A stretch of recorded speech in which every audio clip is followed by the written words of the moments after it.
Deri zona kryetare. Rasti i parë 10 mars, i publikuar në 10 mars, ai ishte binar me kërkesë të LGBT-s, Aleanca LGBT, u ndryshua, u kërkua nga ajo dhe u mor copy paste për kufizimin që ata sollën, se kanë parë konsultimin publik dhe kanë vendosur gjithë përfshirës dhe identitetin. Ju lutem, le të diskutojmë çfarë do të thënë gjini gjithë përfshirëse në bazë të identitetit dhe shpresës gjinore. Nëse ne bëjmë dakord që këto fjalë, gjinit gjithë përfshirëse sipas identitetit dhe shpresës gjinore, do të thotë binare, ne jemi dakord, por nëse këto nuk janë binare, atëherë duhet ndryshuar për kufizimi dhe duhet hequr fraza identitet gjinor, duhet hequr fraza gjithë përfshirëse, sepse fraza gjithë përfshirëse do të thotë çdo lloj identiteti gjinor për te burr grua. Shikoni konsultimin publik të kërkesës që ka bërë Aleanca LGBT.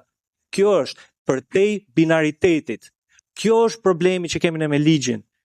Dhe çdo gjë tjetër rrjedh nga kjo. Zonja Luarasi, kemi detyrim ligjor nga Konventa Ndërkombëtare nga Drejta e Njeriut, në cilën nga këto nene, përmendet disa nene, barazi, dinjitet janë fjalë përgjithëse, cili nen thot që një shtet që aderon për Bashkimin Evropian duhet të ketë gjini gjithëpërfshirëse, cili nen.